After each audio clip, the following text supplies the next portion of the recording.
2019లో చాలా మంచి సక్సెస్‌ని అందుకున్న హారర్ మూవీ 'కాంచన 3'.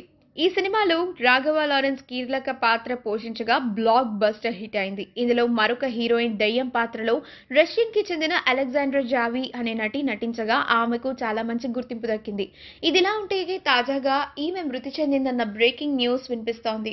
తాజాగా సోషల్ మీడియాలో అలెగ్జాండర్ జావీ మరణించిందన్న వార్తలు వినిపించేసరికి అందరూ షాక్ అవుతున్నారు. ఇంత సడన్‌గా ఆమెకి ఏమైంది అని, అసలు ఆమె ఎలా చనిపోయిందని ప్రశ్నల మీద ప్రశ్నలు వేస్తున్నారు నెటిజన్లు.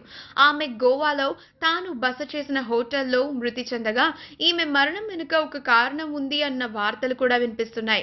అందులో కొన్ని రోజుల క్రితం తను ప్రేమించిన వ్యక్తితో కొన్ని మనస్పర్ధలు రావడంతో విడిపోయింది అని తెలుస్తోంది. ఇక అప్పటి నుంచి ఆమె డిప్రెషన్‌లోకి వెళ్లిపోయిందన్నట్లు తన స్నేహితులు తెలిపారు. దాంతో పోలీసులు ఈ కేసు గురించి దర్యాప్తు చేస్తూ తన ప్రియుడు తనను కాదు అన్నందుకు ఆమె డిప్రెషన్‌లోకి వెళ్లి తట్టుకోలేకపోవడంతో తానే గోవా హోటల్లో ఆత్మహత్య చేసుకుందేమో అని కూడా అనుమానిస్తున్నారు. అది మాత్రమే కాకుండా ఈమె మరణం వెనుక ఇంకేమైనా కారణాలున్నాయా అని కూడా పోలీసులు ఈ కేసుని బాగా దర్యాప్తు చేస్తూ ఉన్నారు. గతంలో ఈమె పైన ఒక ఫోటోగ్రాఫర్ లైంగిక వేధింపులు చేయడంతో అదే సమయంలో ఈమె పోలీసులకు ఫిర్యాదు చేసింది. దాంతో పోలీసులకు కూడా అనుమానాలు ఎక్కువగా రావడంతో అతన్ని విచారణ చేయాలని అనుకున్నట్లుగా తెలుస్తోంది. ఈ వీడియో కనుక మీకు నచ్చినట్లయితే మీ అభిప్రాయాన్ని కామెంట్స్ ద్వారా మాకు తెలియజేయండి. మా ఛానల్‌ని సబ్స్క్రైబ్ చేయడం మర్చిపోకండి.